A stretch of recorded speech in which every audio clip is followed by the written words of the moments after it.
nhớ trong để chỉ cái tên cha thế này lúc nào vừa cho nên là hồi để nói bỏตัวcứ nó từ tôi có thì bỏตัวtừ tôi hồi để nói không mong lúc nào bây giờ cho lò thì nó còn đó trả tôi giảm nữa nhớ rồi là chỉ bây giờ số phải phá là cái tuần đầu tiên bỏ qua có được ta xin phát sát chế rong một năm một rồi nè thì nó nói vì thế thì dù món tôi trả tôi giảm đó thì qua tôiอยู่ที่นี่เสียสุขภาพจะตรงนี้เขาตื่นเราขอว่าหม้อเขาตื่นเราขอหม้อนะแต่ชิมาเดี๋ยวที่ตัวเขาหม้อถึงเจ๊งอ่ะนะตรงนี้หม้อเตะตรงนี้หม้อเตยตรงนี้หม้อโตตรงนี้หม้ออุ้มหม้อนอตรงนี้ว่านี่เนาะเพ่งที่สบายนะใช่ไหมเจ้าวันนี้เนาะเจ้าวันนี้เด้หมู่เจ้าอยู่ที่นี่นั่นเด้เจ้าอยู่ที่ชิมมันดาวมันรอเจ้าอยู่ที่นี่ว่าเขาจ้าเมื่อเดี๋ยวเขาจ้านั่นหมายความเจ้า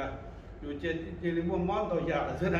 แต่ที่นี่เก่งๆใช่ไหมที่มั่วเชี่ยวได้ที่นี่นะแต่ขณะที่มั่งเดี๋ยวเขาจ้านั่นนะแต่อย่างมั่งเดี๋ยวเขาเกี่ยวใช่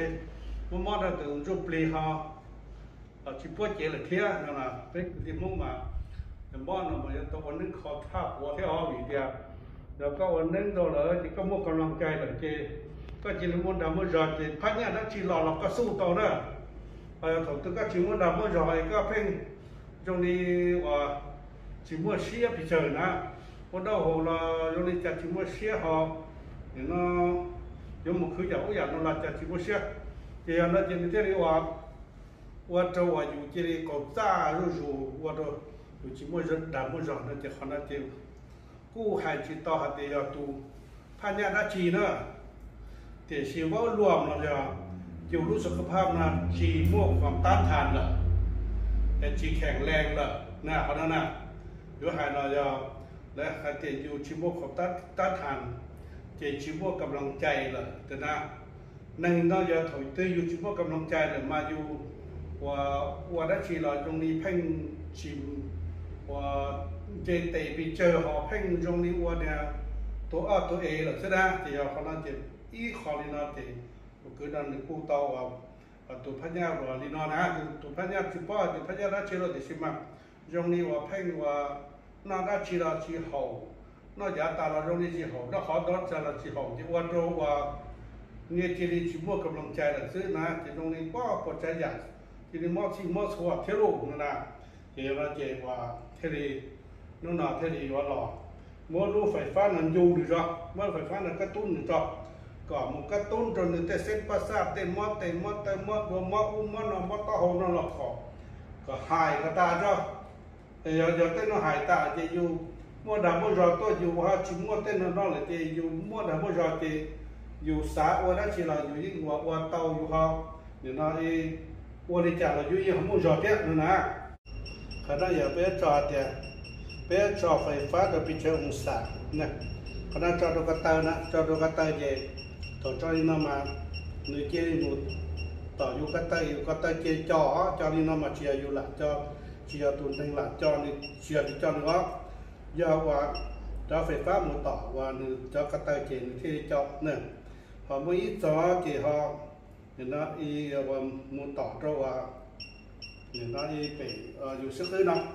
อยู่มอเขาเตยเจจอเราคนนั้นเนี่ยเขาเป็นนั่นน่ะนี่สัตว์เด็กก็อยู่มอซื้อต่อนี่เต็มปากแต่อยู่มั่วเขาเคยเกยอยู่จอดวันนั้นน่ะขณะอยู่มั่วเขาเคยอยู่จอดวันนั้น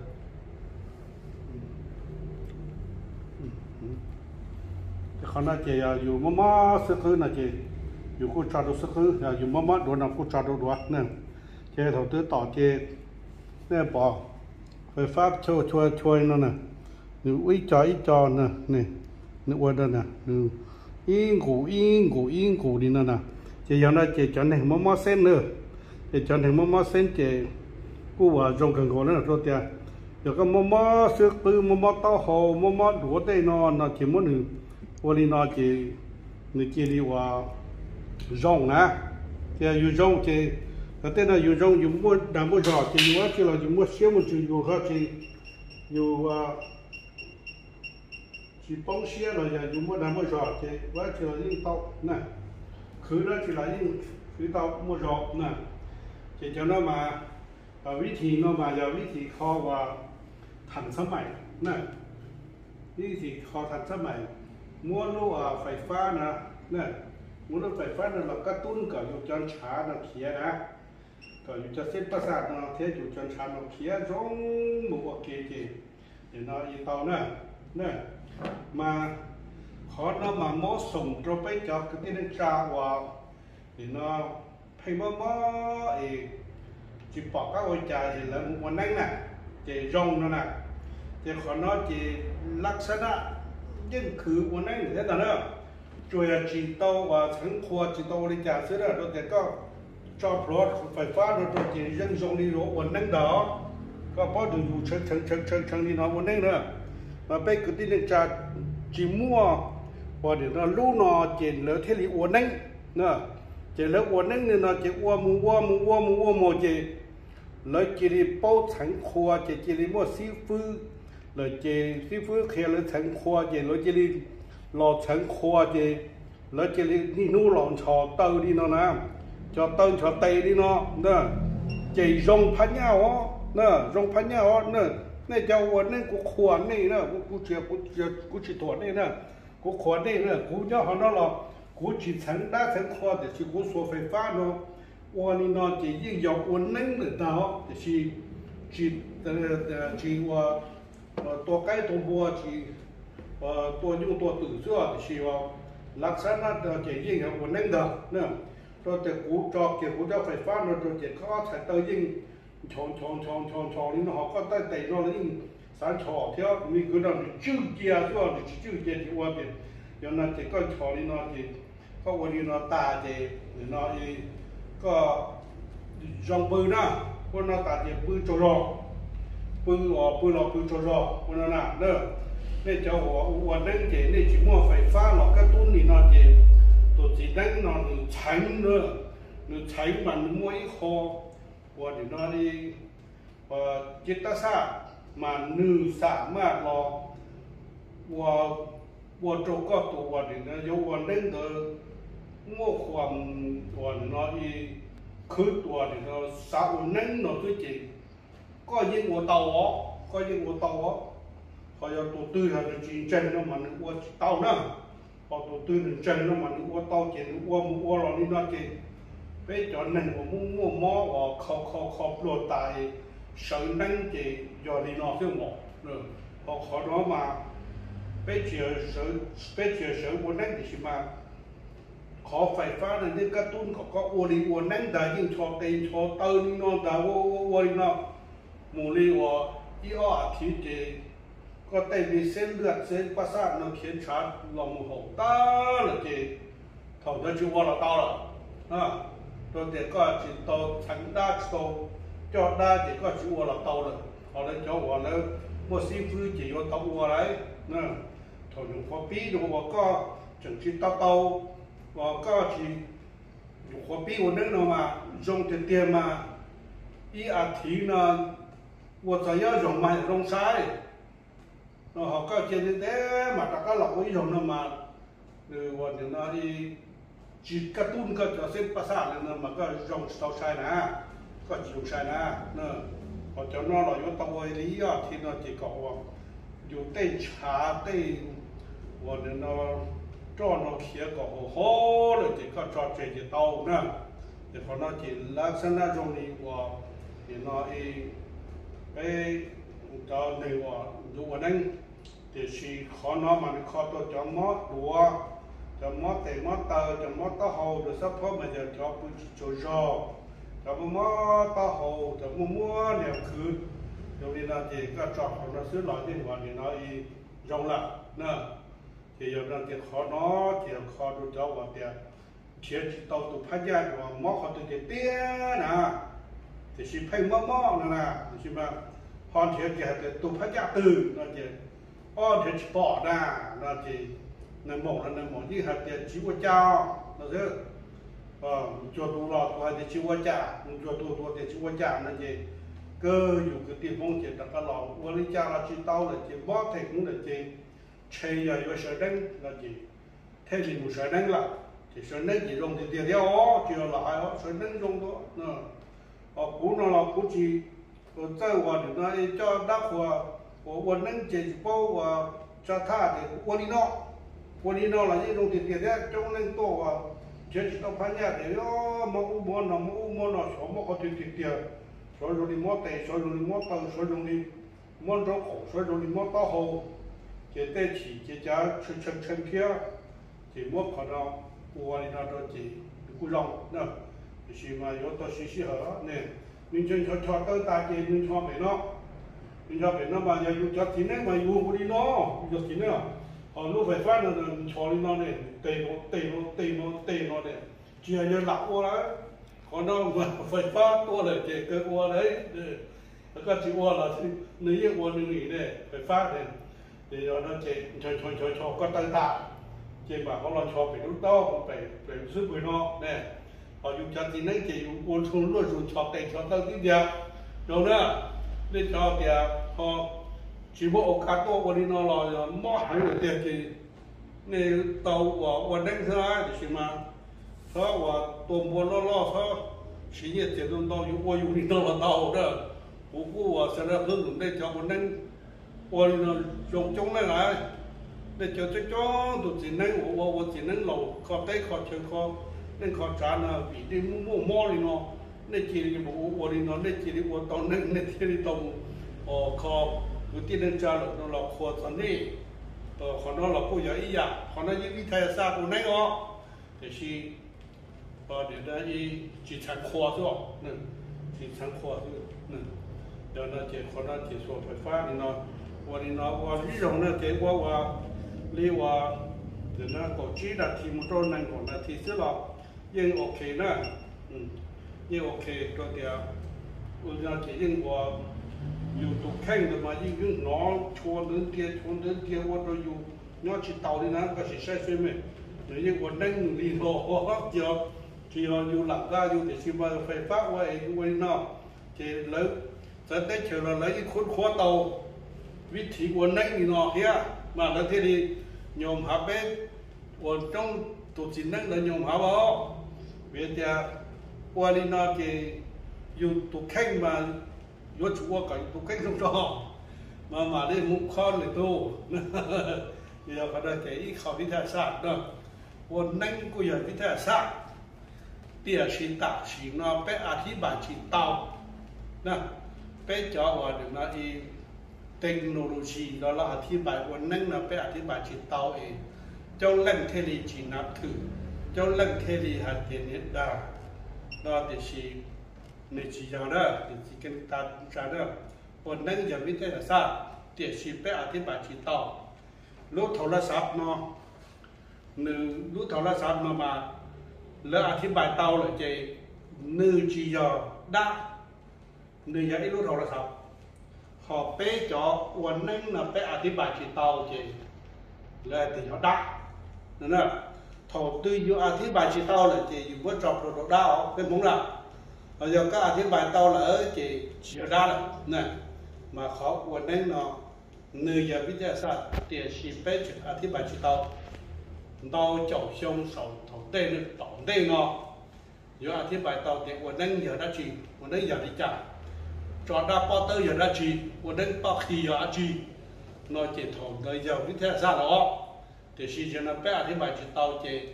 là mới liệt cho đá tà hú là đó thì nó chỉ tên tụ thiên lý chỉ ngáp thử tên tụ thiên lý đủ thu cho nên quan năng đủ thu cho nên cho đáp bao tơ đủ thu cho nên qua nên bao khi thì chỉ của tụ thiên đủ tới bây giờ nó của xưa mặt là họ nói giờ biết cha sao nữa khó quan tên khó quan đáp bao tơ khó quan để nói nên bao khi nói giờ ít khó chín tất là cả địa sĩ bé ở thế bà chỉ tàu bé thế bà tàu chỉ đi mới liệt nó đá tạo hồ sư tôi chậu sông tôi bôi sông tổng tên nó lưới họa thì bài tàu chỉ thòng đó chỉ cho đa đấy do cái khảo biết ra sao chợ xiên nằng mò chợ nằng mua mong kề nè chỉ lúc nào bé lò quần đánh biết ra sao đi nó sẽ ít liệt bé hỏi cho nên sai đồ khó thì giờ nó bây giờ của họ nó tả bây giờ trong ổ bị chặt ra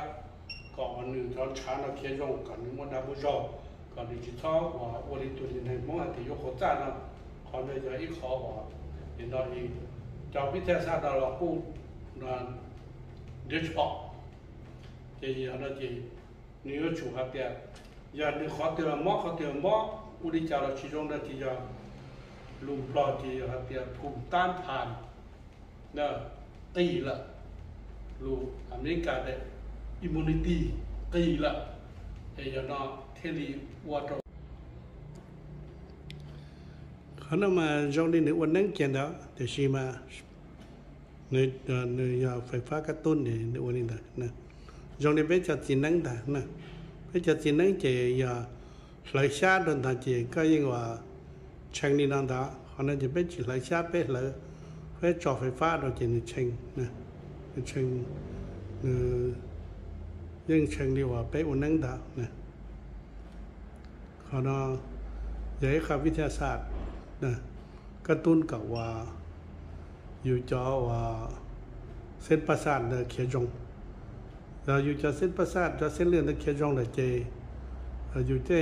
ชาเขียท้องเปรี้ยเจเลยเจว่าเราอยู่ว่าได้มั่วจอเจอยู่จีมัวมั่วมัวเก่งเขาเนี่ยอย่างเขาวิทยาศาสตร์นะก็เขาเนี่ยมาอย่างนี้เดียตัวหาจีมัวมั่วมัวเก่งแก่น่ะมาก็จอเราnửa họ chỉ thiệt đi nó thế họ nè còn nó phi xe đi nó lại giờ tới cái mua chủ ly nó chỉ có cho đó chỉ nửa phảiว่าthiệt số chừng thì số chừng đi nó nè thì nửa nó có chỉ mua về cóแข็งแรงnó chỉ cho đó lo nửa cũng dễ nhất đi nửa cũng chỉ thiệt nữa nè còn nó chỉ nửa lúc xưa bự và chọn cho ta chỉ nửa sai có tơ mà lon chọ nè còn nó nè và nó chỉ do bé giờ chỉ nâng chỉ cho quân non đó nè thọ bé thành vô thành đa nâng chỉ bí kia xứ chỉ lợi xa đôi chỉ nhưng chỉ thành đồng bền đi non đó họ còn nó chỉ bé cho phải phát đồ xứ chỉ đó là tiền họ thì mua phanh nhà thế chỉ nếu chỉ đi và lò để thiệt đi nọ thế nè để còn nói chỉ là nhưng sở năng này đó thì chỉ mà bé chỉ tầng đá tầng khoa bé chỉ tầng khoa thế họ chỉ một sĩ phứ thế họ một sĩ phứ chỉ giờ sở năng đó giờ cho họ tiền họ chỉ mua món rồi mà nếu họ chỉ thò nếu rồi chơi vò thế họ chỉ thò đó họ cho họ tiền mua món lỡ nào mà qua cho dù cho xét bát sát nó chỉ chua là khía trong phía trên là nó chỉ khó nói như nhau ý họ qua cho dù chỉ đi qua phèn qua đi dụ nâng nè chỉ có là nhìn nó chỉ nhớ bể mong chỉ ố giờ tới chơi chơi đi nó chỉ mù chú sĩ phứ toa chú giờ qua nâng sẽ là của tàuวันนั้นเราก็เตาเทียนะแต่ชีคนเราอยากไปเขาด้วยวิทยาศาสตร์ไปสอบฟังกระตุ้นสิเจเนี่ยนะอีชีวจักก็จะจีเสนึงละชีวจักข้อนี้เราก็ยงกับมดมดจอสิเจโอเคจับปลายนะโอเคจับปลายจะเกิดที่ในชาเสด็จตื่นเขาวันนี้ให้ข้อจิมูจิรอนะอย่างตรงนี้วันนั้นจิรอยิ่งชีมูจิลาเลยมูจะหงหมูตัวละเลยแต่ชื่อว่าจามจะหมูตัวชื่อว่าจาแต่ชีอยู่ตัวแข้งจะอยู่ยิ่งหูซื้อกันแต่อยู่เนี่ยนะก็รออยู่เลยอยู่ว่าจิลาเพ่งชีเจเตปิเชเลยนะเจตัววันนี้นอละเต้านะในชีสาวันนั้นในชีสาจอด้านนั้นสาวันนี้นอยาเทียนจะอยู่มัวดามรอเลยสิเราวันนั้นซื้อเรายิ่งโอเคยิ่งชัวร์จักนะโอเคนู้นนะเจว่าจอนนี่เราเนี่ยนะวันนึงวิทยาศาสตร์เลยเนาะเปลี่ยนยศเจ้ามุงการต่ออบเขาสอเดี๋ยวลูกเขาสอนเลยเจ้าหลอนเชื่อไปจนหนึ่งว่าแพ่งว่าเนี่ยนะก็โคดาโคจรนี่นะเท่านั้นแต่ว่าจอนนี่มุใช้ไปว่าเนี่ยนะโมลูกเขาสอนเนี่ยหลอกเชื่อว่าไปตัวหนึ่งใช้ไปยกบริจาคนะđó ok làm gì này đi nọ nè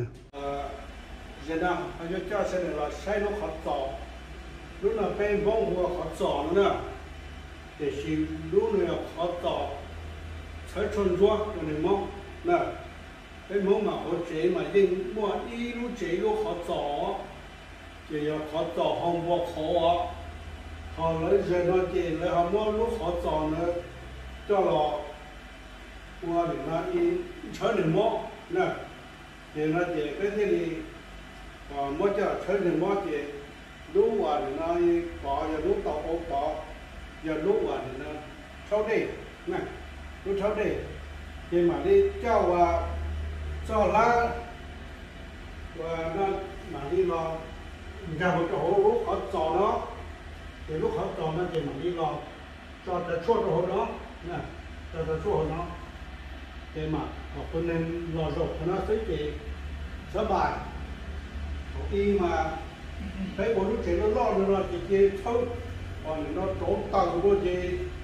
có sự được lo rột có hố gì xí xờ về đường theo ở xa đi xa thì nó phải ổn định nè để cũng có là lo rột đúng không là lo rột thì nó thì cái nó thì nó được câu chuyện là thì một con người gọi là cái xí là cứ mà còn lại nhiều trong đi vào phố kia ta là nữa cái và cái phần mềm máu hay sẽ chỉ tao tụi các nhà cái tía là tụi hay máu nhiều và chỉ chở là họ máu chỉ hay là nhiều khu máu và nhiều và trong đi và chúng mà làm máu cho là sẽ chỉ bây là chở nó là đi tao cần của ra thì sắp có giờ cho máu tiền máu tờ máu đùa rồi mong gai rồi mất tao hầu rồi thì cái số mình chơi tôi cần luôn à thì cho bên vắt là khu và chơi đó nên chơi cái đó là khu tao đâu cần rồi nè họ cho và tao bị nhổ mò ấy sao cả lúc chơi bị nhổ nó khó sai lần chơi không là tao nè cái tim lò mà lấy phay và thì nhỏ phải nên mà lấy chỗ tao cho họ cắt giờ thì vào tụng mía thế tụng mía vào thì nó số thì cái thầu lúa và lúa sò thì vào thì nó thì cái tim lò thì vào bó tả liêu vào bó vào sợi hủy tả liêu cái tim lò mà là chơi họ thì chỉ nó cái món lúa nó lại thì chỉ tập cái món đi đó là tập cái trâu nó họ là thì là cái chơi thì nó sức là đi nông dân vào đi là để cho đi vào thì và cho cái tim bên trái do tôi thấy chữ nó mà số nó chơi mà dùng sắp lâu đi nè rồi thì có mình chơi lúc nào thì hơi xin lâu là tức thì nó kia dùng thì hay là dùng là tức thì có chỉ cầmเป็นมุกกีฬาnè cáiกีฬาnóอ้อส้มหมองเกมบอกคนที่เขาเนี่ยเชิดกบที่นาทีเขาละตึ๊แต่เขาเลยเขาอีกเขาอะไรว่าจงจะเสด็จประหยัดเวลาจะเสด็จเนี่ยเป็นมัวมัวมัวเก่งมัวจีมองจีรอเลยว่าเขานั้นเชิดซื้อตาที่ที่ที่จงละเนี่ยเขานั้นอย่างที่เขาว่าอย่างนั้นเจ้านี่รอเชิดชวนเนี่ยหัวลูกเขาจอกเขาจ่อเนี่ยเป็นหมูเขาจ่อร้องหมดเป็นหมูเขาจ่อเนาะที่เราพูดอย่างที่เขาจงนะแต่นู้นน่ะเจ้านี่รอมันใช้นี่นอนเลยเดี๋ยวมันใช้ต่างโยนจับตัวนี้อยู่ดีว่าเขาชิ้นนาทีสุดเจ๋อคือชิ้นอะไรดีน้องนะคือชิ้นอะไรดีน้องจุดนั้นได้ใช่ไหมจุดนั้นได้ใช่ชนทุกตาติชนทุกตาเลยเหรอ这个อยู่กับชิ้นนาทีนี้ก็แต่ก็ปอรงเลยจักก็หู้ซื้อรงเลยจักน้องต่อเดี๋ยวยุ่งเจชี้เหลืองดอกเจชี้เหลืองดอกอ่ะแต่เดี๋ยวว่ามั่อีเจจะกู้ชิ้นน้ำมันเลยวันนี้ก็ชิ้นนาทีสุดเจ๋อยังบ่งก็ได้dùngว่ากีฬาเรียกว่าอ้อสมงเลยนะทุกตาเลยเหรอทุกตาเลยเดียวโอเคลิ้นเด้อเนี่ยลิ้นเด้อ